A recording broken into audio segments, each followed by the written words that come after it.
माझ्या आजच्या गोष्टीचे नाव आहे उन्हाळ्याच्या सुट्टीतली भातुकली. आज सोसायटीमधील सगळी बालसेना आभाच्या घरी दुपारी खेळायला एकत्र जमले होते.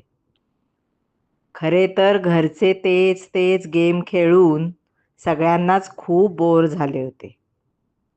पण सगळ्यांच्या घरी सक्त ताकीद होती की दुपारच्या वेळेत उन्हामध्ये बाहेर खेळायचे नाही. आभाचे आजोबा मुलांमध्ये छान रमायचे. त्यांच्याबरोबर बैठे गेम खेळायचे. आभाची आजी मध्येच मुलांसाठी काहीतरी कोरडा खाऊ घेऊन यायची. सर्व मुलांना आभाच्या घरी खेळायला खूप आवडायचे. आज मुलांनी आजोबांजवळ एक तक्रार केली. आपण काहीतरी नवीन खेळूया. हे तेच तेच खेळून खूप कंटाळा आलाय. मुलांचे बोलणे चालू असताना आजी सगळ्यांना रव्याचे लाडू बशीमध्ये घेऊन बाहेर आली. हे बोलणे ऐकल्यावर आजी मुलांना म्हणाली, आपण एक दिवस भातुकली करायची का? भातुकली म्हणजे काय ग आजी? कोणालाच माहीत नव्हते. पण काहीतरी नवीन करायला मिळणार म्हणून सगळेजण उत्साहाने आजीजवळ येऊन बसले.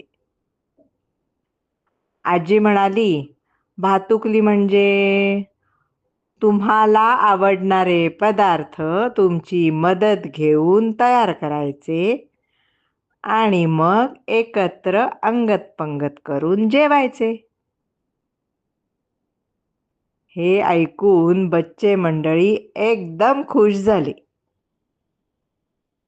मग आजी बरोबर चर्चा करून आभा, पार्थ, कियान, विवान यांनी आपल्याला आवडणारे पदार्थ ठरवले. आजीच्या सहकार्याने आणि मुलांच्या मदतीने मेन्यू ठरला. आलू पराठा, मटार भात. अरे वा! आभा म्हणाली, मला आजीने शिकवलेले शेंगदाणा गुळाचे लाडू मी करणार. पार्थ म्हणाला, मी उकडलेले बटाटे घेऊन येतो. कियान म्हणाला, मी सोललेले मटार घेऊन येतो.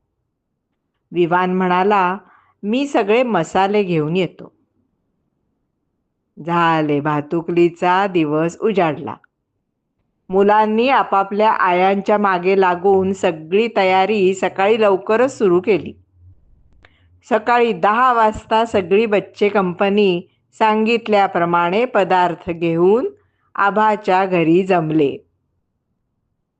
आजीने पार्थला एक छोटी किसणी देऊन उकडलेले बटाटे किसायला सांगितले. कियानला भातासाठी लागणारे मटार चाळणीतून धुवून द्यायला सांगितले.